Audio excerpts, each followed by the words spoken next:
સ્વામિનારાયણ હરે સ્વામિનારાયણ હરે. તારીખ આજે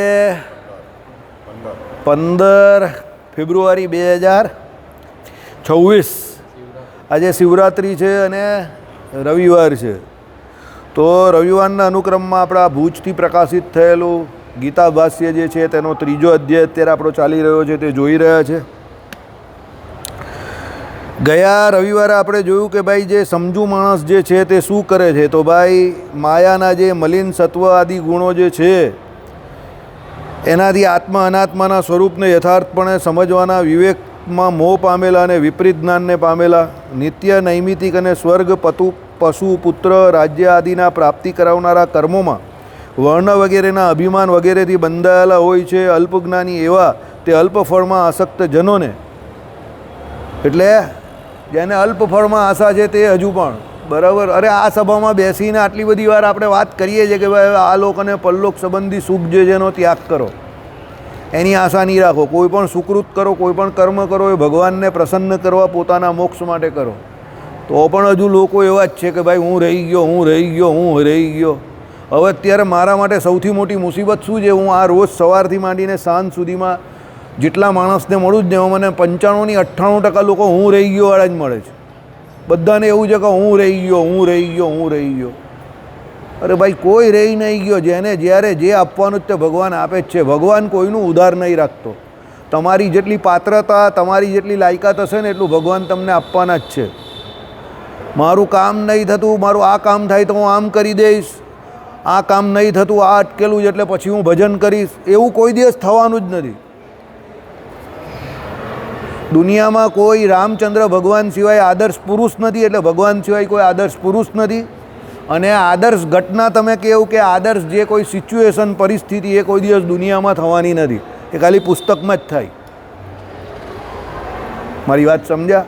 એટલે તમને એમ કે આમ થઈ જશે પછી ભજન કરીશ, આમ થઈ જશે પછી સુકૃત કરીશ, આના લગ્ન થઈ જશે પછી કંઈ કરીશ, આને પરણાવીશ પછી કંઈ કરીશ, આ ધંધામાં આમ થઈ જશે પછી કંઈ કરીશ, આ કામ બગડેલું સુધરી જશે પછી કંઈ કરીશ, એવું કોઈ દિવસ થવાનું નથી. એ થશે અને બીજું કંઈ બગડશે. એક થશે એટલે બીજું કંઈ બગડશે, અને બીજું સુધરશે તો ત્રીજું કંઈ બગડશે. એમ તમારી આખી જિંદગી નીકળી જશે પણ ભજન નહીં થશે.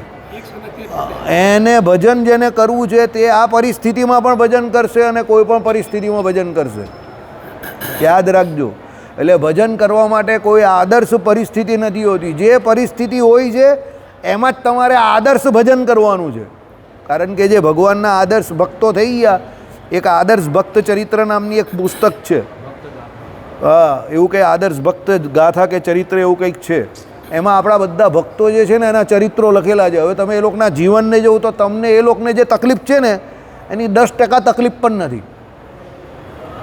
તો પણ એ બધાએ ભજન કર્યું ને બધા ભગવાનના ધામમાં પહોંચી ગયા. એટલે એ લોકોને પુસ્તકમાં નામ લખાયા. સમજા મારી વાત?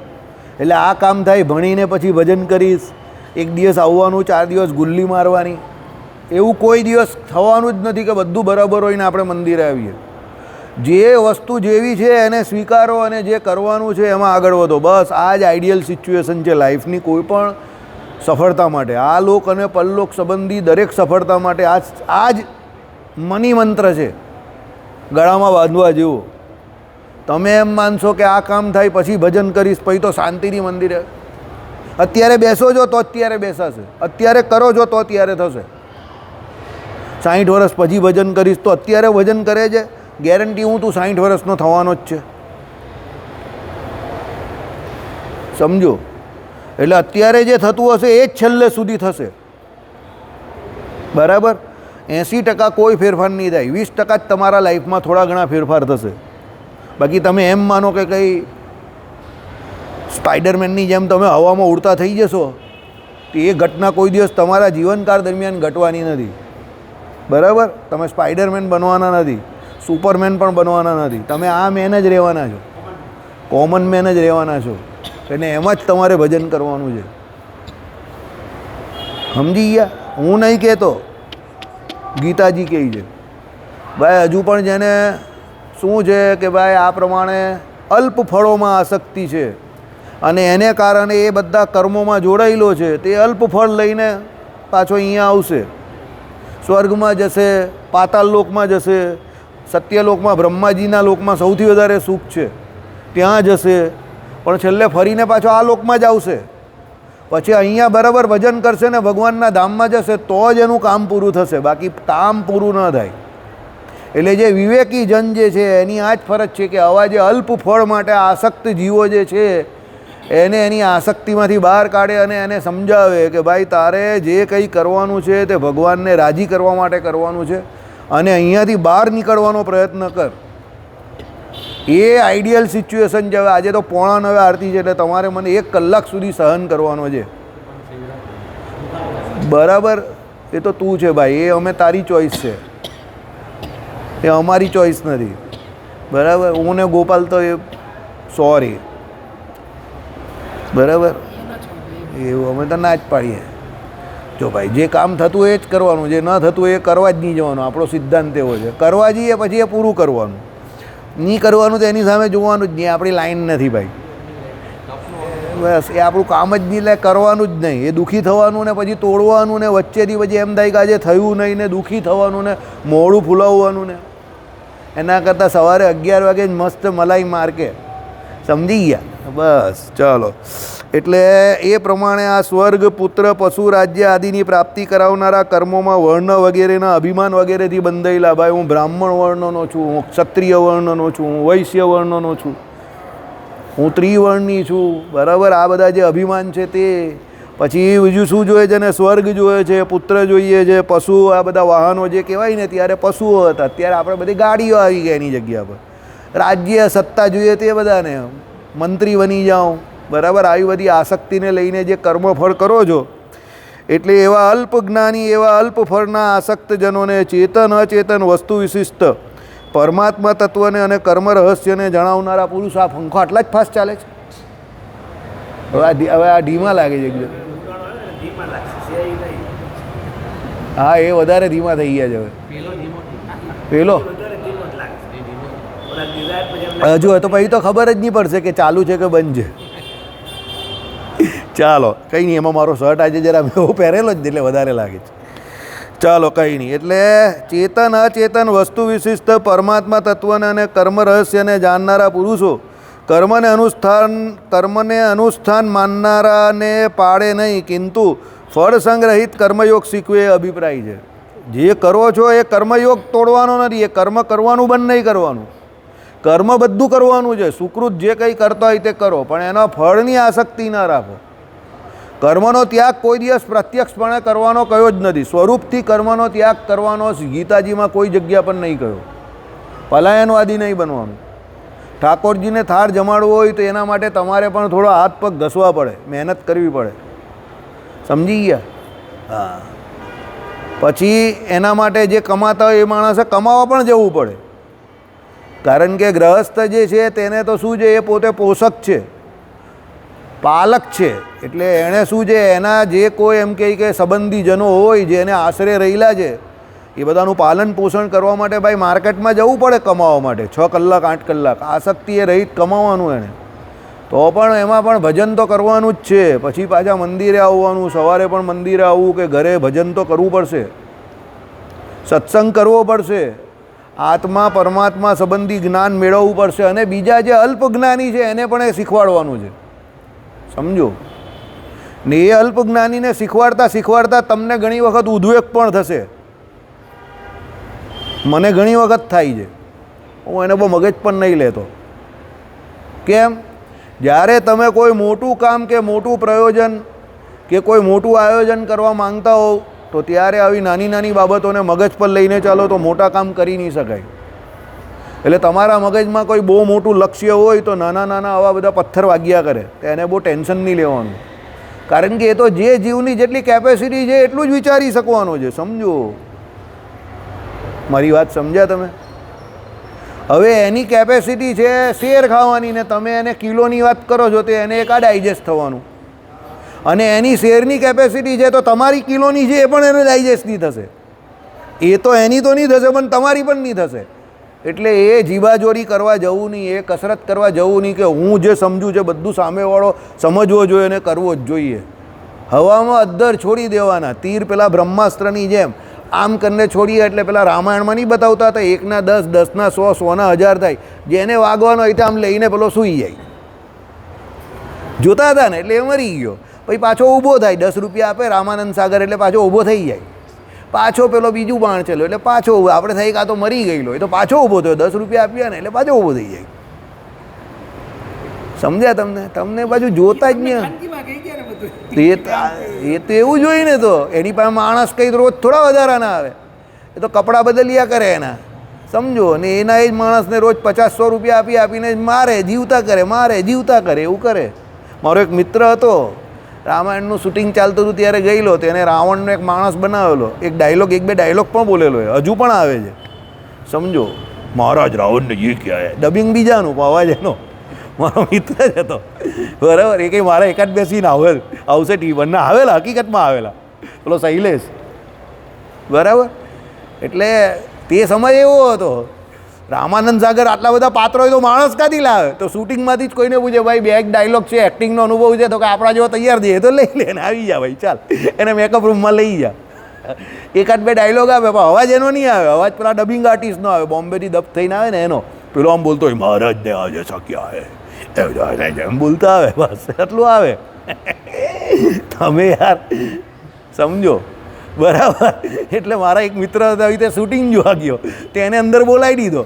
પેલી ટીમે, પ્રોડક્શન ટીમવાળા તે અંદર ચાલ્યો ગયો. તે કે શું કરવાનું મારે? તે કે તારે રાક્ષસનો રોલ કરવાનો છે રાવણના, અને 1-2 ડાયલોગ મારવાના છે. તે આમ કરીને બેસી ગયો અને બતાવી દીધો એને, બરાબર. તે આવી ગયો અંદર. એટલે આ બધી વસ્તુ કેવી છે કે એ કંઈ ફિક્સ થોડો ફોર્મ્યુલા છે. હવે એ કંઈ શૂટિંગ એ કંઈ ડાયલોગ બોલવા થોડો ગયેલો, એ તો શૂટિંગ જોવા ગયેલો, પણ હવે એને બોલાવી દીધો તો અંદર ચાલ્યો ગયો. એટલે આમાં આવું છે કે ભાઈ તમને જે માણસો મળે છે તે બધા થોડા તમારા જેવા હોય. જો આને જગદીશ મને આજે જ કહેતો હતો કે આ સાપનું મોઢું કેવું છે, એમ કે ખુલ્લું છે, કે સાપ કેવો દેખાય છે. મેં કહું આયરો મારી બાજુમાં તો છે. તે કંઈ કોણ બાજુમાં? મેં કહું આ રહ્યો. તેને ખબર પડી કાં મને જ સાપ કહે છે. એવું આયરું મોઢું આના જેવું જ છે. એ સીધો દૂર જઈને હસ્યા જ કરે મને જોઈને, આખી માણસ છે એટલે મને જ સાપ બનાવી દીધો. એટલે એ તો એવી રીતે જ જીવાય, લાઈફ એવી જ છે, તમે સમજો. પણ જે ટૂંકી બુદ્ધિના લોકો છે, જેના ધ્યેય ટૂંકા છે, શોર્ટ છે એકદમ, એની જોડે માથાકૂટ નહીં કરવાની. તમને ખબર પડી જાય વન્સ યુ રીડ ઇટ કે ભાઈ આનું મગજ આટલું ચાલે જ ને, આ પ્રમાણે જ કરવાનો જ ને, આ ફિક્સ છે એની જે આઈડિયોલોજી, તો એમાં કંઈ બંધ બેસતો આપણે બેસવાના નથી. તેની જોડે માથાકૂટ નહીં કરવાની, જવા દેવાનું. અને હવામાં અવકાશમાં અદ્ધર તરતા જવા દેવાના. સમજી ગયા? કરવાનું શું હોય તે સમજો. તમારે જે કામ કરવાનું છે ને તે કામ કેવી રીતે કરવાનું? કોઈ વ્યક્તિ પાછળ કામ નહીં કરવાનું, સમુદાય પાછળ કરવાનું છે. કે સમુદાય જે છે તે ભગવાનમાં જોડાય. હવે સમુદાય બહુ મોટી વસ્તુ છે, તેમાં બધા થોડા સરખા આવે. કાળો આવે, ધોળો આવે, ટાલીઓ આવે, કાળીઓ આવે, સમજો. બધા અલગ અલગ આવે ને બધાની અલગ અલગ ખોપરી. તો બધાને કાં તમે પકડવા જાઓ? હું બધાને પકડવા જાઉં તો બી બધા જ ભાગી જાય. એના કરતાં જે જેમ ચાલે એને ચાલવા જ દેવાનું. ખારું ભાવે છે એને ખારું આપી દે, તીખું ભાવે તીખું આપી દે. પછી ધીરે ધીરે જેમ એ અંદર આવતો જશે એમ એને ખબર પડતી જશે કે આ અત્યાર સુધી હું મારી પ્રકૃતિને અનુરૂપ ચાલું છું, હવે મારે મારી પ્રકૃતિને મરોડીને ચાલવું પડશે. એટલે ધીરે સત્સંગમાં પછી જાતે એનું જ છૂટતું જાય. પણ એ કાચી ઉંમરમાં જ આવતો બંધ થઈ જશે તો અકાળ અવસાન થઈ ગયું એનું, સમજો. તો પછી એ આગળ આવવાનો જ નથી. અહીંયા એ જ કહેવા માગે છે કે એને જે સકામતા છે કે એને જે ફળ આસક્તિ જે છે તેને ધીરે સમજાવવાની છે કે ભાઈ આ તારી ફળ આસક્તિ જે છે તે ધીરે તારે ઘટાડવી પડશે. આજે ને કાલે નહીં ઘટવાની, પણ ધીરે એને કહેવું પડે. એટલે પછી ધીરે સમજે, એટલે પછી એ સકામમાંથી જ નિષ્કામ થશે. મંદિરે જે ઓટલો ચડેલો છે કે ભગવાનના માર્ગમાં જે કોઈ પણ જીવ પૂર્વે પણ જોડાયેલો છે તે પહેલાં બધા સકામ જ હોય. પહેલાં બધાને એવું જ હોય કે બધાએ બધું કરી નાખ્યું ને હું રહી ગયો, બધાને એવું જ હોય. પછી ધીરે મારાને આના રસ્તા પર આવે કે કોઈ કંઈ રહી જતો જ નથી. પણ એ રસ્તા પર આવતા બહુ સમય લાગે. It will take some time, બરાબર. ઘણા લોકોને એવું લાગે કે એ આળસુ છે, ઘણાને એવું લાગે કે આમ છે. પણ હવે બધાની પોતપોતાની કેપેસિટી છે. જે કરતો હોય તેને કરવા જ દેવાનું. વિજયભાઈ બહુ ફરવા ગયા, આમ તેમ ગયા, પછી મને અહીંયા આવીને કહે કે હાલો આટલું બધું ફર્યા ભારતમાં, છેલ્લે એવું લાગે કે શાંતિ તો અહીંયા જ છે. મેં કહું થેન્ક યુ વેરી મચ. મેં એમને કેમ થેન્ક યુ વેરી મચ કહ્યું કે એમને ફરીને ઓપિનિયન આપ્યો એમનો સાચો, એટલે મેં એમને થેન્ક યુ વેરી મચ કહ્યું. અમે બે ફર્યા વગર આપી દીધો. શાંતિ છેલ્લે અહીંયા જ છે. નારાયણ મુનિદેવ ઘનશ્યામ મહારાજ પાસે જ્યાં જેટલું ઊભા રહ્યો WWF જે પેલા છે આપણા, સવારથી આવીને સાંજ સુધી, એ તો ભગવાનની આજ્ઞા છે. હા, મફતમાં જ છે ને, તો હું લઈ લેવું. ભગવાન મફતમાં જ છે. 5:30 વાગ્યાથી તમે આવો, 9 વાગ્યા સુધી બેહી રહો ની કોણ તમને રોકે છે?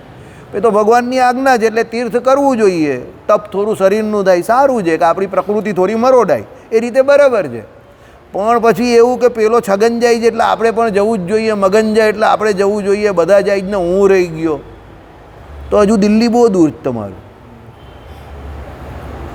સમજ્યા? ભજન કરવું એ કરે જ છે. મારા બાપા કા બહાર જાય છે? 50-60 વર્ષથી 1-2 વાર ગયા હશે, પણ જબરજસ્તી એને ઉચકીને લઈ જવા પડે, ધક્કા મારીને. એ ભજન કરે જ છે, શાંતિથી કરે છે. હા, એ તો પુલાશ્રમ બી આપણે કહીએ ને પપ્પા પુલાશ્રમ જવું જ તે આ ટીવીમાં તો દેખાય એમ કે કાં જવાની જરૂર છે? પપ્પા મુક્તિનાથ જવું છે, આ રહ્યા દર્શન તો થઈ ગયા એમ કે કાં જવાની જરૂર છે? પપ્પા બદ્રીનાથ કેદારનાથ જવું, ત્યાં કેદારનાથના દર્શન ત્યાં મોદી સાહેબે પૂજા કરી, આપણે એમ માનવાનું આપણે કરીએ, આ અહીંયા તો થાય જ દર્શન. આટલું બધું કસતા લોકો શું કામ વેઠતા હશે? આ સ્વામિનારાયણ સ્વામિનારાયણ માળા ફેરવતા જાય ને જોતા જાય. હા, સાથે શીરો બીરો ખાતા જાય, પાછા મલાઈ શીરો બધું ખાતા જાય. એટલે પેલો પૂજા કરે, એ મલાઈને શીરો ખાતા જાય, દર્શન કરતા જાય. આપણે કહીએ પપ્પા તમે ગયા નહીં તો તમને કંઈ અફસોસ હોય? એમ કંઈ જરા બી નહીં, આપણે બહુ રાજી છે. તારા જેવું ચેલા આણે આજે પ્રેરણા શું મળી? હા, આના જેવું.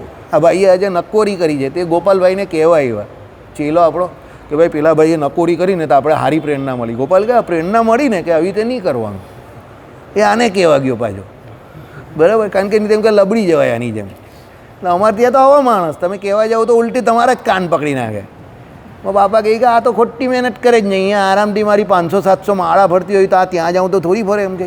આ જઈ આવ્યો, આ આપણે કે પપ્પા હિમાલય, હા બતાવી દે યુટ્યુબ પર, સારો છે એમ કે. પપ્પા તમારે જવાની ઈચ્છા? કોઈ ઈચ્છા નહીં એમ કે. કેટલી તકલીફ પડે જ બિચારાને એમ કે. આપણે અહીંયા શાંતિથી ભજન થાય તો કરો નહીં એમ કે. પતી ગઈ વાત. હવે તમે શું કહો એને?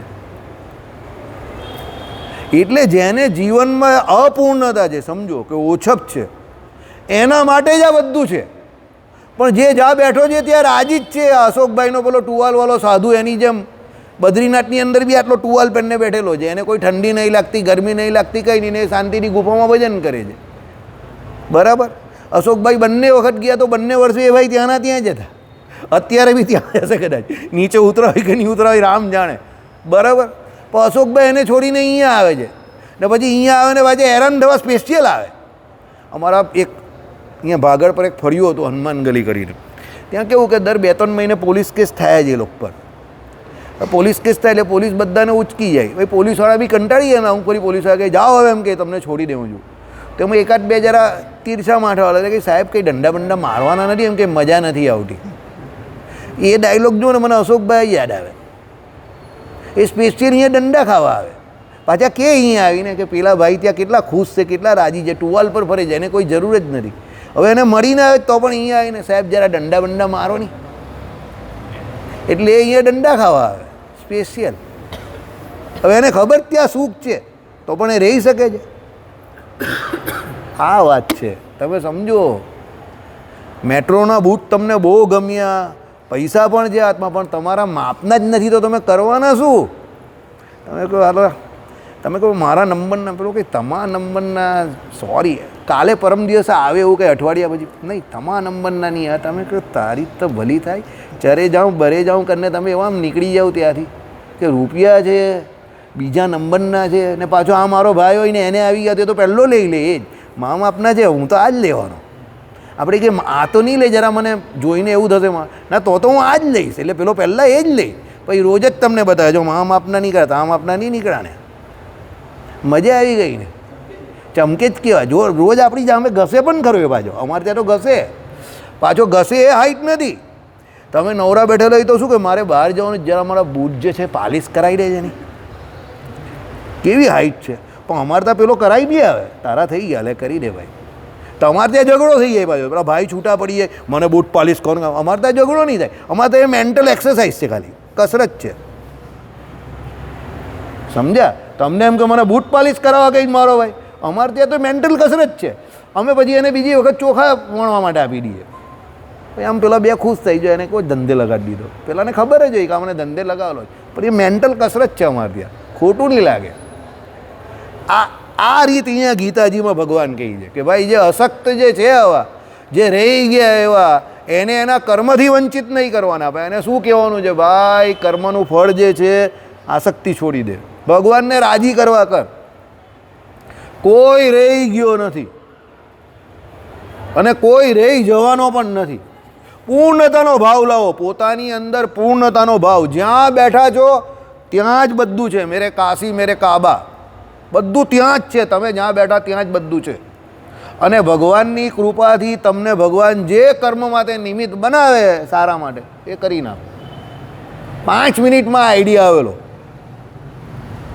મને જેવો વોટ્સએપ આ ભાઈએ મોકલો, within 5 minutes I got the idea કે આનું બોર્ડ બનાવવા જેવું. મેં હરિપ્રકાશ શાસ્ત્રીને મોકલું, મેં આનું બોર્ડ બનાવવા જેવું. એ કે યસ, હા, બોર્ડ બનાવીને લગાવી દીધું.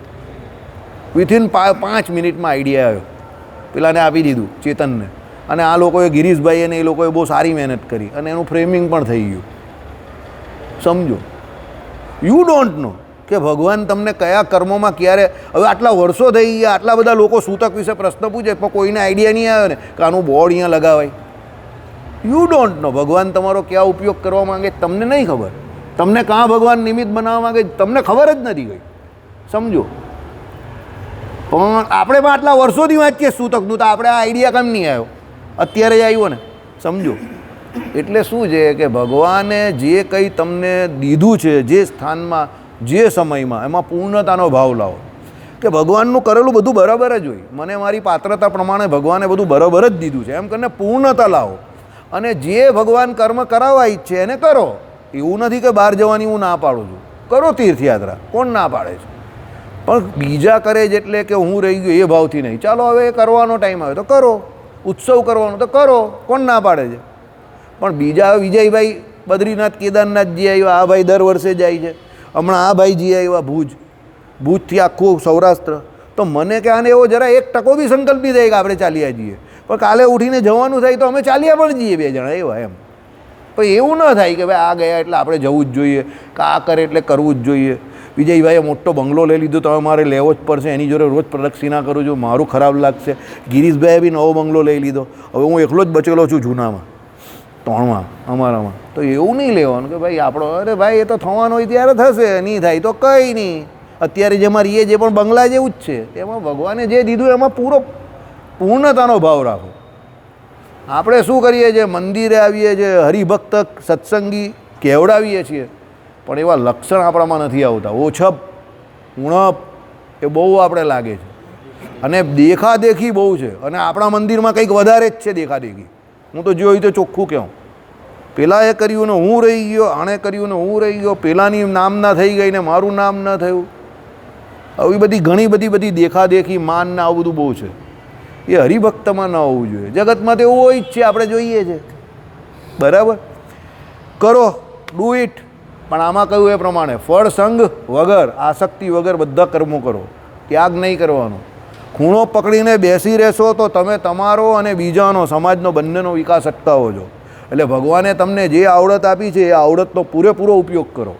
ખૂણો પકડીને બેસી પણ નહીં રહેવાનું. નિવૃત્તિ માર્ગવાળા સાધુ કરતાં શ્રીજી મહારાજે પ્રવૃત્તિ માર્ગવાળા સાધુને શ્રેષ્ઠ કેમ કહ્યા છે? કે એના થકી બીજા 4 જીવને ભગવાન ઓળખાશે તો એ ભગવાનના માર્ગમાં આવશે. પેલો બેઠો બેઠો થાંભલા પર બેસીને મારા ફેરવ્યા કરશે, તો એનાથી એનું કલ્યાણ તો થશે, પણ સત્સંગને શું ફાયદો? સમાજને શું ફાયદો? એટલે એવો નિવૃત્તિ માર્ગ નહીં પકડવાનો. ભગવાને તમને જે આવડત આપીને એનો ઉપયોગ કરો. તમે દાખલા તરીકે સત્સંગ નહીં કરાવી શકતા હો, તો તમારા સંબંધીઓમાં કોઈ સત્સંગી ન હોય, કોઈ આજુબાજુવાળો ન હોય ને કદાચ એને મંદિર આવવાનું કે બધો ચાલ મંદિર લઈ જાઉં છું, એને પ્રેરણા આપો કે મંદિર આવે. આજે મંદિર આવતો થયો તો કાલે કદાચ સારો સત્સંગી થઈ જાય. કારણ કે ગામમાં તો લોકો મંદિર આવવામાં રાજી જ નથી, બધાને જવું છે ડુમ્મસ, બરાબર છે, અને હોટલોમાં જવું છે, મંદિર આવવાવાળા બહુ ઓછા છે. તો કોઈ આવતો હોય તો એને ના નહીં પાડો, એને ગુણ આપો ભગવાનનો ને આધ્યાત્મનો. સમજો કે આજને હા બધાને બેન્ક્વેટ હોલમાં જમવા જવું છે ને આવું બધું જ છે, એટલે મંદિર તરફના રસ્તા તો બહુ ઓછા લોકોને દેખાય છે. તો એવાને સપોર્ટ કરીને અહીંયા લાવો, મોટિવેટ કરો. એ આપણું કામ છે. રોજ તમે સત્સંગમાં 15-20 વર્ષથી આવો તો સત્સંગનો તમને રંગ એવો લાગવો જોઈએ કે તમને લોકો પૂછવા જોઈએ. તમારી પર એ લેવલ લાગી જવું જોઈએ કે 6 વાગે એટલે પેલા 2 ચોટલીવાળા હમણાં 4 રસ્તા પર દેખાશે, સમજો એવું લેવલ જ લાગી જવું જોઈએ. 6:45 કે 10 થાય એટલે પેલા 2 ચોટલીવાળા રામપુરામાં દેખાશે. 6:30 આવી ગયા એટલે 2 ચોટલીવાળા મંદિર આવી ગયા. સમજ્યા તમે? એવું લેવલ જ લાગી જવું જોઈએ કે ના સત્સંગી છે એટલે સત્સંગીની જેમ રહેવું. અમારી વાત નહીં કરતો, તમે પણ. અને કોઈક પૂછવો જોઈએ ભાઈ તમે રોજ મંદિરે જાઓ છો, એટલે એને કહેવાનું ભાઈ તારા આવવાની ઈચ્છા છે, આ જગ્યા પર મંદિર છે, સત્સંગ ચાલે છે, આપણી સભા ચાલે છે, આ તે કથા ચાલે છે, શ્રી ભાષ્યની કથા કરીએ, ગીતા ભાષ્યની કથા બોલ, તને યુટ્યુબ પર લિંક મોકલી આપું ચાલે, એમ કરીને એને સમજાવવો પડે. 1, 2, 3 થોડીક પ્રવૃત્તિમાં ઉદ્વેગ છે, પણ પછી તમને લાગશે જીવનમાં જ્યારે એવો સમય આવશે ને કે તમે કંઈ ન કરી શકશો, ઇન્દ્રિયો અંતકરણ તમારા કે શરીર સાથ ન આપે, ત્યારે તમને એ બાબતનો બહુ સંતોષ હશે કે ભગવાને મને જ્યારે શરીર ઇન્દ્રિયો અંતકરણ બરાબર આપેલા ત્યારે મેં એનો ઉપયોગ કરી લીધો. તમે સમજો. બાકી તમે કંઈ કર્યું જ નહીં હોય તો બોલો જીવે ત્યારે બી નક્કામો ને મરે ત્યારે એનાથી વધારે નક્કામો. મરે તો લોકો કંઈ સારું થયું, ઝાડ ગયું ને જગ્યા થઈ. બરાબર? એવું નહીં. કર્મનો સ્વરૂપથી ત્યાગ કરવાનો નથી. હું તમને વારંવાર કહું છું, કર્મ ફળનો જ ત્યાગ કરવાનો છે. કર્મ તો કરવાનું છે, અને એવું કર્મ કરો કે જેનાથી બીજાને પ્રેરણા મળે. આ મનીષા આજે જે આ કર્યું મને ગમ્યું. હકીકતમાં ગિરીશભાઈ બી તે દિવસે મને જે બોલ્યા પ્રદક્ષિણામાં કે હું કરાયા આવા, એ જે એમ બોલ્યો ને કે હું કરાયા આવા, એ એમનો જે ટોન હતો એ મને બહુ ગમી ગયો. પોઝિટિવિટી રાખો સત્સંગના કામ માટે કે પોતાના કામ માટે. પોઝિટિવિટી એ તો હું હસવામાં ગમે તે બોલું મનીષને કે નહીં કરવાનું, એ તો મારી શારીરિક ક્ષમતા જોઈને હું કહું છું. બાકી કરોડો પહેલાં હું પણ માનતો જ હતો તપ કરવું જોઈએ, તપ કરવાથી ભગવાન બહુ રાજી થાય. પણ તપ કેવું કરવાનું કે ભજન થાય એવું કરવાનું. પછી તમે હાવ બીજે દિવસે 11ની જે કે એના પછી હોસ્પિટલમાં બાટલા ચડાવવા પડે ને એવી પરિસ્થિતિ હોય તો એવી જડતા નહીં રાખવાની ભાઈ. હાથને કાનને નાકને કે મંદિર આવવામાં અસર થતી હોય કે પછી મંદિર ચૂકી જતો હોય માણસ, ભજન જ નહીં થતું હોય તો એવું નહીં કરવાનું. પણ તપ કરવું જરૂરી છે, એ આપણે ના નહીં પાડતા. તપ 100% કરો, જેનાથી થતું હોય એને 100%. અને તપ કરે તો શરીરને કષ્ટ પડવાનું જ છે, એ પણ નક્કી વાત છે. પણ એ કષ્ટ કેવું છે તમારાથી સહન થાય એવું જ કે હોસ્પિટલ જાઓ જે જોઈ લો. પછી તમે હોસ્પિટલ જાઓ ને મંદિર બગડી જાય, પૂજા બગડી જાય, બધું જ બગડી જાય, અને પછી મહિના પછી આમ ઢીલા ધપ થઈને કરતા, તો એ પછી યાર જડતા છે. એવું ના કરાય. સમજા મારી વાત? હું એ રીતે કહું છું. પણ કરવું જરૂરી છે. શાસ્ત્રોમાં જે કયા એ તપ જે છે, કચ્છ ચાંદ્રાયણાદિક વ્રત જે છે, ઉપવાસ જે છે તે કરવા 100% જરૂરી છે. તમારું શરીર યુવાનીમાં તમને તપ ઉપવાસ વડે ઇન્દ્રિયો નિયમમાં રહે તે બહુ સારી વાત છે. પણ પછી તમારી અવસ્થા થાય, ઉંમર વધી જાય, કોઈ રોગાદિક તમને આપત્તિ આવી જાય, ઇમ્યુનિટી તમારી ડાઉન હોય તો પછી શાંતિથી 2 ટાઈમ જમી લેવાનું ને ભગવાનનું ભજન કરવા પર ફોકસ રાખો. સમજ્યા? બધા જિંદગીના અલગ અલગ ક્રમ છે, પછી એકને કૂટ કરવામાં ફાયદો નથી. બરાબર? ચાલો. આ પ્રમાણે જ્ઞાની અજ્ઞાનીના ગુણથી પેદા થતા કર્મમાં કર્તૃત્વ અને કર્તૃત્વ કહીને હવે કર્મો ભગવાનને પોતાને વિશે અર્પણ કરવાની કર્તૃત્વ કરવાથી કર્તૃત્વ મમત્વ અને ફરત્યાગ વિશે કહી છે. જો આ જ આવશે વાત, મને આ અધ્યાય બહુ ગમે છે, એટલે હું વધારે ને વધારે આની જ વાત કરીશ. મને આવા અધ્યાય બહુ ગમે કે જે જિંદગીની તમને ફિલોસોફી શીખવે. સાંભળો. માટે સર્વકર્મો આધ્યાત્મ ચિત્ત વડે મને સમર્પિત કરીને આશા રહિત, મમતા રહિત, સંતાપ રહિત થઈને યુદ્ધ કર. આશા રહિત થઈ જવાનું. બહુ મોટી મોટી જીવન પ્રત્યે બી આશા નહીં રાખવાની કે હું કામ કરું તો મારું કામ પૂરું થઈ જાય. ઘણા કામ બહુ લાંબા ગાળાના હોય, એ તમારી ઈચ્છાથી પૂરા નહીં થતા. સમજો? તો એ તમારે ખાલી કર્યા કરવાના. આશા રહિત થઈ જાઓ, કર્મ કર્યા કરો. કર્મ ફળ પ્રદાતા ઈશ્વરને જ્યારે યોગ્ય લાગશે ત્યારે એનું ફળ આપશે. એની ઈચ્છા. તમે કર્મ કરો, તમારો કર્મ કરવામાં અધિકાર પૂરેપૂરો છે. આશા રહિત. બીજું શું કહ્યું? મમતા રહિત. મારાપણું નહીં રાખો કે મારે હું મારું, એવું નહીં. મમતા નહીં. અને ત્રીજું શું છે? સંતાપ. કકડાટ નહીં કરો બધી વાતમાં. હું રે ને મારું થતું જ નથી ને ભાઈ તમે ભગવાન જોતા જ નહીં, એમ કકડાટ નહીં કર્યા કરો, રડ રડ નહીં કરો. રડે એ માણસ તો મારી સામે આવવો જ ન જોઈએ, મને જરા પણ ન ગમે. અલા પુરુષ થઈને રડે છે, હાટ! પુરુષનું કામ છે રડવાનું. પુરુષ એટલે કેવો? પરાક્રમ, સમજો, શૌર્ય, પુરુષાતન, એ પુરુષનું લક્ષણ છે. વાતે વાતે હું સંતાપ કર્યા કરે, કકડાટ કરે, એ આપણું કામ નથી. એ બ્રહ્માજીએ એની સૃષ્ટિમાં બીજું પાત્ર એક એવું બનાવેલું છે જેમાં કુદરતી રીતે એ બધું રહેલું છે, તો એ એને કરવા દેવું તમે, એ તમે ન કરો. બરાબર?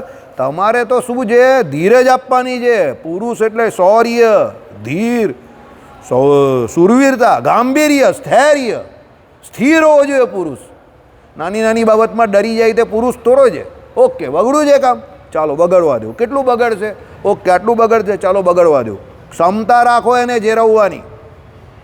એવો આ દુનિયામાં કોઈ નર નહીં થયો કે એનું બધું સારું જ થાય. અરે નારાયણ પોતે આવે તો એ પોતે તમને એમના ચરિત્રો દ્વારા બતાવે છે કે બધા યાદવો મારી સામે આવ્યા અને બધા યાદવોને પૂરા કરીને હું ચાલ્યો. સમજો, નારાયણ જેવા નારાયણને એવું છે. કૌરવ પક્ષે બધા કુરુવંશીઓ બધા નીકળી ગયા. અભિમન્યુના કુટુંબમાં ફક્ત એકને એક પરીક્ષિતજી રહ્યા, બાકી બધા ચાલ્યા ગયા ને, યુદ્ધને વિશે હોમાઈ ગયા ને. તો પુરુષે ત્યારે ધૈર્ય રાખવું પડે, સ્થૈર્ય રાખવું પડે. એ પુરુષનું લક્ષણ છે. સંતાપ નહીં કરવાનો. કર્મ ફળ જે છે એ તમારા હાથમાં જ નથી, પછી સંતાપ શું કામ કરો છો? તમારા હાથમાં કર્મ જ છે. અને બીજાનું જરા પણ નહીં જોવું. તમારી હરીફાઈ તમારી પોતાની જોડે છે, બીજા જોડે છે જ નહીં. મારી હરીફાઈ એની જોડે નથી તો, અને એની મારી જોડે નથી. સમજો, તમારી હરીફાઈ તમારી જોડે છે કે ગઈકાલે તમે કેવા હતા ને આજે તમે કેવા છો, અને આવતીકાલે તમારે પોતે કાં જવાનું છે. એટલે તમારી હરીફાઈ તમારી જોડે જ છે, બીજા જોડે છે જ નહીં.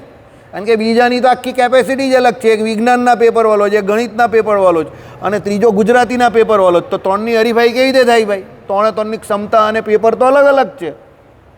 અલગ અલગ કક્ષામાં ભણે છે બધા. બધાની કેપેસિટી એક સરખી થોડી છે. એટલે બીજાનું જોઈને હરીફાઈ ન કરો. પોતાની હરીફાઈ પોતાના ભૂતકાળ જોડે કરો કે હું મંદિર આવતો હતો, શરૂઆત કરેલી ત્યારે કેવો હતો, અત્યારે કેવો છું, અને આગળ મારે કાં જવાનું છે, મારો રસ્તો હજુ કેટલો આગળ છે. આવી રીતે ને આવી રીતે હું ભજન કરું તો આને આ જન્મે ભગવાન સુધી પહોંચી જઈશ? ના, નહીં પહોંચું.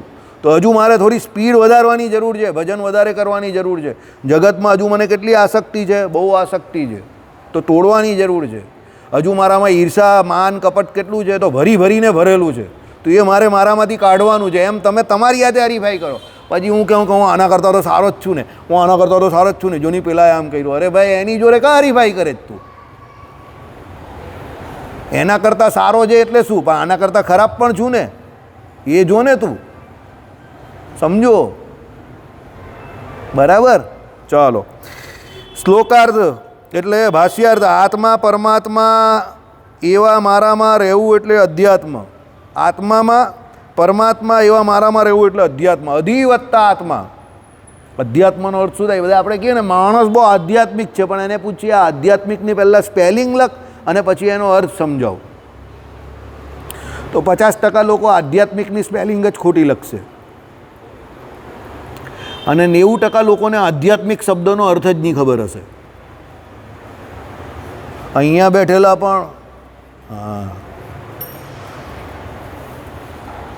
સમજી ગયા ને? હમણાં હું લખવાનું કહું આધ્યાત્મિકની સ્પેલિંગ લખ, બધાના બ્લેક એન્ડ વ્હાઇટ ચહેરા થઈ ગયા. બરાબર ને? એનો અર્થ તો એનાથી વધારે બ્લેક એન્ડ વ્હાઇટ થઈ ગયા. સમજો, અધિવત્તા આત્મા. અધિ એટલે શું? સામે. આત્મા, પોતાના આત્માને પોતાની સામે જુઓ એમ. એટલે આત્માને નિરીક્ષણ કરીને, એટલે ભગવાને કહ્યું એ પ્રમાણે આત્મા તો આમ દેખાવાનો નથી. તો એ આત્માને વિશે તમે જે પરમાત્માનું ધ્યાન કરો, તો પછી એ પરમાત્માના સ્વરૂપને જોઉં ત્યારે તમને તમારો આત્મા પોતાનો દેખાય ને. બસ એ અધ્યાત્મ છે. એ આપણી અધ્યાત્મની સફર છે. એના માટે આપણે આ બધા સાધનો કરી રહેલા છે. ધ્યાન કરીએ છીએ, ભજન કરીએ છીએ, ઉપાસના કરીએ છીએ, કીર્તનો ગાઈએ છીએ, ભગવાન સામે ઊભા ઊભા એમના દર્શન કરીએ છીએ, માળા ફેરવીએ છીએ, સત્સંગ કરીએ છીએ. સત્સંગ અને ભક્તિ એ બે વિના તો વિદ્વાન હોય તો પણ અધોગતિને એટલે પામે. અધ્યાત્મની સફર આ છે, બહુ લાંબી સફર છે, નાની નથી. ચાલો, અને અધ્યાત્મ ચેતસ જ્ઞાન અને તે મારા સ્વરૂપ સ્વભાવ ગુણ અને વિભૂતિના યથાર્થ જ્ઞાનથી યુક્ત. આ ભગવાન પોતાની વાત કરે છે કે ભગવાનનું શું છે? અધ્યાત્મ ચેતસ જ્ઞાન એટલે આત્માનું પોતાનું જ્ઞાન, અને તે મારા સ્વરૂપ એટલે ભગવાનનું સ્વરૂપ, ભગવાનનો સ્વભાવ, ભગવાનના અનંત કલ્યાણકારી ગુણ, ભગવાનની વિભૂતિ એ યથાર્થ જ્ઞાનથી યુક્ત. બરાબર? એટલે આ બધું યથાર્થ જેવું છે તેવું જ્ઞાન હોય તેના યુક્ત. પૃથ્વી ઉપર સર્વ જીવ દ્વારા થતી સેવા અંગીકાર કરવા અર્થે અક્ષરધામથી પ્રાદુર્ભાવ પામેલ. એટલે ભગવાન કહે છે કે આ પૃથ્વી ઉપર જેટલા પણ જીવ મારા સત્સંગી છે એ બધાની સેવા અંગીકાર કરવા માટે અમે કાંથી અક્ષરધામથી અહીંયા પધારેલા છે. બરાબર? ભગવાનના અવતાર બધા થાય છે તે કાંથી થાય છે? અક્ષરધામના મધ્યમાંથી જ થાય છે, અને ત્યાં જ પાછા એ ભગવાન લીન થાય છે. તો એ ભગવાન અહીંયા કેમ આવે છે? પોતાના ભક્તોને લાલ લડાવવા માટે આવે છે. તો એ પોતાના ભક્તોની જ સેવા અંગીકાર કરે છે. ભગવાને વચનામૃતમાં શું કહ્યું? જે અમારી સેવા કરતો ન હોય એટલે જેનામાં અમારી ભક્તિ ન દેખાય એની તો અમને કરેલી સેવા પણ ગમતી. પ્રેમથી કરો જે કરો તે. You should be emotionally attach with your proceedings. તમે જે કંઈ કરો એમાં તમારું ઇમોશનલી એટેચમેન્ટ જોઈએ. ભગવાનની સેવા કરો તો મારા ભગવાન માટે કરું છું, હું મારું બેસ્ટ આપીશ. વાર જે આજે 10 મિનિટની 8:45 આરતી છે, માળા પાછી અંદર નાખી દે હાથમાં. બરાબર? એટલે ભગવાન ધંધો કરો તો ધંધામાં પણ ઇમોશનલ એટેચમેન્ટ જોઈએ, નોકરી કરો તો એમાં પણ જોઈએ, અને ભગવાનનું ભજન કરો તો એમાં પણ મારા ભગવાન માટે કરું છું એમ, તો કંઈક કોઈ જગ્યા પર પહોંચશો. ચાલો. પરમ દયાળુ ભક્તજનોએ અર્પણ કરેલ. જો ભગવાનના જે ભક્તો જે છે, બરાબર, તે શું છે? પરમ દયાળુ. એટલે ભક્તજનોએ, ભગવાન પરમ દયાળુ છે અને ભક્તજનોએ અર્પણ કરેલ. એટલે ભગવાનના ભક્તો જે અર્પણ કરે છે તે ખાદ્ય પેય વગેરે આપવા યોગ્ય પદાર્થોથી અસંખ્ય ગણું ફળ આપનાર એવા મારા વિશે ભગવાનને શું આપે છે? ખાદ્ય એટલે જે જમવા જેવું છે તે, પેય એટલે જે પીવાનું જે છે તે. બરાબર? એટલે પીવા લાયક હોય તે, પીવા લાયક નહીં હોય તે નહીં પીવડાવવાનું ભગવાનને બાજુ. બરાબર? એટલે આપવા યોગ્ય પદાર્થોથી અસંખ્ય ગણું ફળ આપનાર એવા મારે વિશે સકળ ઇન્દ્રિયોના વેપાર, વાણીથી મારા નામનું ગુણ કીર્તન. બધી ઇન્દ્રિયોનો વેપાર બધો ભગવાન સંબંધી રાખવાનો. આંખથી ભગવાનના દર્શન કરવાના, નાકથી ભગવાનના સૂંઘેલા પુષ્પો સૂંઘવાના, કાનથી ભગવાનના ગુણ કીર્તન સાંભળવાના, જીવાથી ભગવાનના ગુણ કીર્તન ગાવાના, હાથ જે છે એનાથી માળા ફેરવવાની, પગથી પ્રદક્ષિણા દંડવત કરવાના. આ પ્રમાણે સમગ્ર ઇન્દ્રિયોનો વેપાર કેવો હોવો જોઈએ? ભગવાન સંબંધી. બરાબર? ચાલો. વાણીથી મારા નામનું ગુણ કીર્તન કરવું. લવારા નહીં કરવાના બેઠા બેઠા, પારી પર બેઠા બેઠા લવારા કરે એના માટે ખાસ. બરાબર? ભગવાનના નામનું ગુણ કીર્તન કરો. ચક્ષુઓથી ચરણોથી મારા દર્શનાર્થે ગમન. બરાબર? એટલે શું છે? ચક્ષુઓથી ભગવાનનું દર્શન. ચરણ એટલે પગથી, ઘરેથી ચાલતા ચાલતા ઘણા હરિભક્તો મંદિર સુધી ચાલતા આવે છે, બહુ સારી બાબત છે. બરાબર? ચાલો. ત્વચાથી મારો સ્પર્શ. હવે અહીંયા વિવેક જાળવવો. ભાઈ આપણે આપણી મૂર્તિને સ્પર્શ નહીં કરી શકતા તો કઈ મૂર્તિને સ્પર્શ કરવાનો? સવારે પૂજામાં તમને જે પૃષ્ઠ મૂર્તિ મળેલી જ ને, કઈ ચિત્રામણની મૂર્તિ જે છે ને મહારાજ શ્રીએ આપેલી છે, જે મૂર્તિ પટ મૂર્તિ જે છે ને એ મૂર્તિને સ્પર્શ કરવાનો આપણે. અને બ્રાહ્મણ જે ભૂદેવ જે છે તે અંદરની મૂર્તિનો સ્પર્શ કરે. પછી આપણે આમાં લખેલું સ્પર્શ એટલે કાલે ચાલ્યો નહીં જાય અંદર સીધો, એક ચાલ્યો ગયેલો, એક નોટ અંદર ગયેલું દર્શન કરવા, પછી એને કાઢી મૂકેલો. ચાલો. એટલે મારો સ્પર્શ કહેવું પડે ભાઈ, અહીંયા તો બધી તુલસી સંસાર મેં ભાંતિ ભાંતિ કે લોગ એવા આવે છે. એમ વિવિધ પ્રકારે જેણે પોતાનું મન કૃષ્ણના ચરણ કમળમાં અને વાણી વૈકુંઠ ભગવાનના ગુણાનુવાદમાં રાખ્યા હતા. શું છે? ચરણ કમળને વિશે એનું પોતાનું મન રાખેલું છે, અને વાણી વૈકુંઠ ભગવાનના શું છે? ગુણાનુવાદમાં રાખી. એટલે વાણી ભગવાનનો ગુણાનુવાદ જ કરે. બ્રહ્માનંદ સ્વામીને છે ને વર્ષાસન મળતું હતું અને કંઈ 20 કિલો સોનું પહેરીને ફરતા હતા. હવે ભગવાન પાસે આવ્યા તો ભગવાનને જોયા એટલે પછી એના મામા એને લેવા આવેલા. તે કંઈ ના મામા, હવે જગતમાં કોઈના ગુણ કીર્તન ગાવા નથી, વર્ષાસન પણ તમે જ રાખો, આ સોનું બોનું છે એ પણ બધું લઈ જાઓ, કંઈ જરૂર નહીં મારે તો હવે પુરુષોત્તમ નારાયણ જે પ્રગટ ભગવાન છે એના ગુણ કીર્તન ગાવા છે. હવે આ જીવાએ કરીને બીજા કોઈ જીવના ગુણ કીર્તન ગવાય નહીં. ત્યારે આપણે તો કંઈ કામ હોય એટલે જરા પેલો કરી દઈને એને મીઠી મીઠી વાત કરીએ, ચાલી જરા એમ કરીને એને મીઠી મીઠી વાત કરવા જઈએ. કેમ? આપણે ભરોસો જ નથી ને. આપણે એમ નહીં કહેતા કે એની જોડે ગમે તેમ, ભાઈ પણ એની જોડે એટલી પણ એવી પણ વાત કરવા નહીં જાઓ કે એ તમારો ધરતલ થઈ ગયો કલ્યાણનો. સમજો? એટલા બધા બી નીચે નહીં ચાલ્યા જાઓ કે તમને પોતાને જરા એવું ફિલિંગ તો આવતું જ નથી, એટલે તો પેલો જાય એટલો નીચે, અમારા જેવા એટલે જ નહીં જતા. સમજો, જે વસ્તુ તમારી પાસે છે કે જે તમારે એને આપવાનું છે ને જે લેવાનું છે એની રીત પ્રમાણે જ વાત કરો, હાવ ઢળી નહીં પડો. સમજો, એ તો પેલી એપ્સ્ટીન ફાઇલની જેમ તમારું પણ નામ આવી જશે. સમજા, એમાં બધા એવા જ ફસાયેલા છે. પોતાનો ધંધો વધારવા માટે બધા ધંધાદારી જે બીજા હોય એને રાજી કરવા ગયા, એમાં એ લોકો બહુ કુરાજી થઈ ગયા બધા. બરાબર, એટલે એ બધા ધંધા કરવા ગયા તે બધા એવા જ હતા. એટલે ધંધો વધારવા માટે બધું જ થાય એવું ના કરવાનું. ભગવાનની આજ્ઞા પ્રમાણે જેટલું થાય એટલું કરવાનું. જબાન મીઠી રાખવી જરૂરી છે, પણ એના માટે બધું જ કરી છૂટવું એ ખોટી વાત છે. એ અધર્મમાં ન પ્રવર્તવું. ભાઈ, ભગવાન કરતાં પ્રિય કંઈ છે જ નહીં આ જગતમાં. તો તમે વસ્તુ માટે ભગવાનને છોડી દીધા. ભાઈ પેલો કે એ તો કામ કરાવવું હોય તો કરવું પડે, તો પછી કામ તમારા માટે મુખ્ય થઈ ગયું. ભગવાન કોરાણે આવી ગયા. વ્યવહારિક કામમાં તો ભગવાનને પહેલાં રાખવાના છે. આપણે ભૂલી ચાલ્યા એટલે જ સ્વામિનારાયણની અત્યારે બહુ ગાળ ખાઈ છે જગતમાં, કે સ્વામિનારાયણની એટલે ફક્ત વેપારી લોકો બધા ફેસબુક પર બહુ વિડીયો આવે છે. સ્વામિનારાયણ સંપ્રદાયમાં કંઈ લેવાનું નથી. હવે એ લોકોને કાં ખબર છે કે અહીંયા બધા ભ્રમસૂત્ર ભાષ્ય કરનારા લોકો પડેલા છે. સમજો, મુક્તાનંદ સ્વામી, ગોપાળાનંદ સ્વામી આદિ પ્રસ્થાન ત્રયી, પ્રસ્થાન ચતુસ્થયી લોકો છે અહીંયા, પણ એ લોકોને ખબર નથી. હવે એમાં એને ખબર નથી, એમાં એ લોકોનો વાંક નથી, વાંક આપણો છે. કારણ કે આપણે આપણી જાતને પ્રમોટ ને રેકમેન્ડ એવી રીતે કરી કે ભાઈ આ લોકો તો સરકારમાં કામ કરાવી નાખે જ પૈસાના જોર પર. આપણે આપણી જાતની એ પ્રમાણે પ્રમોટ નહીં કરી કે ભાઈ અમે બ્રહ્મસૂત્ર ભાષ્યવાળા છે, કે અમે ગીતા ભાષ્યવાળા છે, કે અમે ભાગવત પુરાણ પણ અમારે ત્યાંથી એમ કે પ્રકાશન થાય જ ને એના કથાવાચક આટલા જોરદાર અમારે ત્યાં છે. એ રીતે આપણે પ્રમોશન જો 20 વર્ષ એવી રીતે કરીએ તો લોકો એ રીતે ઓળખવા માંડે. એકચ્યુઅલી એ જ આપણી ખરી ઓળખાણ છે આધ્યાત્મ જગતમાં. આપણી ઓળખાણ શું થઈ ગઈ? સરકારમાં આ લોકોની બહુ ઓળખાણ છે.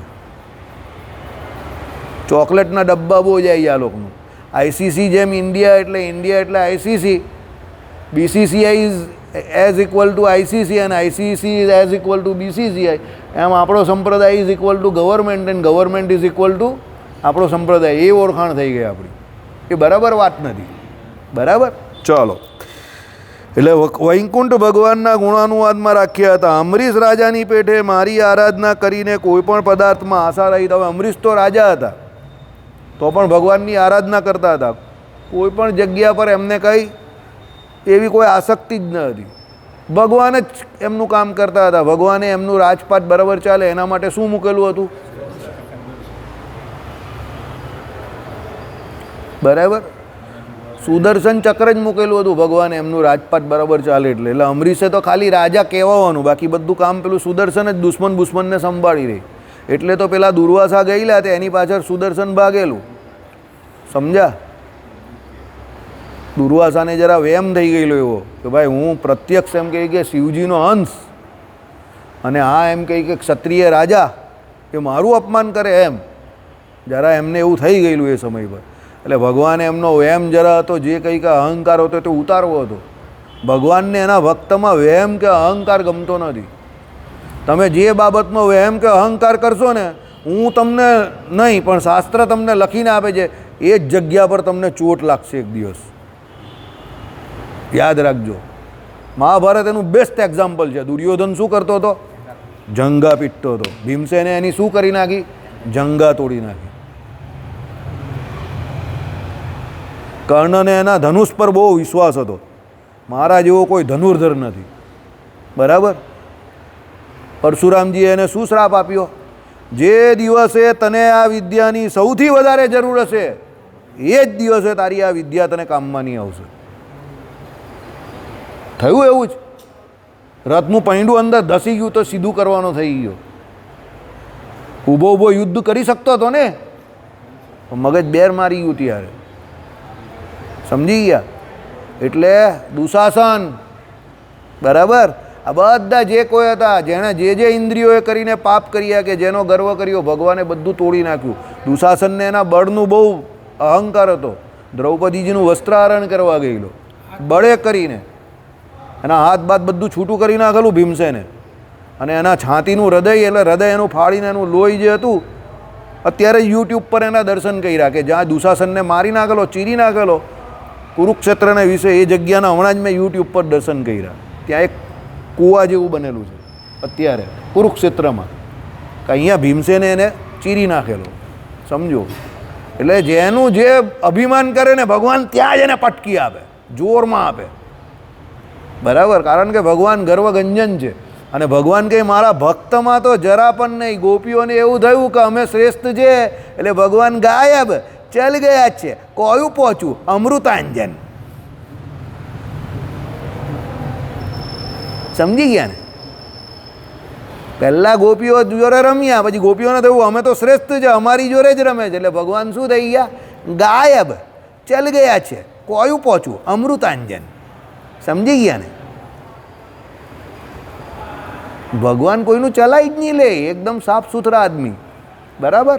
ચાલો, એટલે શું કહ્યું કે ભાઈ અમરીશ રાજાની પેઠે મારી આરાધના કરીને કોઈ પણ પદાર્થમાં આશા રહિત, મારા સિવાય મોક્ષ સુખમાં પણ ઈચ્છા રહિત. ભગવાન ના હોય તો ચતુર્ધા પ્રકારની મુક્તિને પણ ઈચ્છે નહીં, બરાબર. હું પૂછીશ નહીં મનીષ મોઢું નહીં ફેરવો કે ચતુર્ધા મુક્તિ કઈ કહેવાય, કારણ કે મને ખબર જ છે કે આજે પણ એની શું હાલત છે, બરાબર. કભી કભી તો મુझे શક હોને લગતા હૈ. સમજી ગયા ને? ચાલો, ભગવાનની આજ્ઞાથી બધા કર્મો કરું છું, મને પોતાનું કશું કરવા જેવું નથી. ભગવાનની આજ્ઞાથી બધું કરું છું પણ મને પોતાને કંઈ કરવા જેવું નથી. એટલે આપણે આપણા માટે કરવા નહીં જાઓ, તમે લઈ ચાલો, ભાલ લાગે, આ કરવાનું પેલું કરવાનું. ભગવાનની આજ્ઞાથી બધું કરવાનું છે, શાંતિથી એકદમ હળવા થઈ જાઓ. આ પ્રકારે કર્મોમાં મમત્વ રહિત, બરાબર. સંતાપનો હેતુ શોક હોવાથી અહીં શોકને જ જવર શબ્દથી કહ્યો છે, જેનો શોકરૂપી જવર વિશેષપણે ચાલ્યો ગયો છે. મમત્વ છોડશો એટલે સંતાપ છૂટી જશે. મારે કરવું છે, મારું છે, ન થશે તો આમ થશે એટલે સંતાપ ચાલુ થઈ જશે.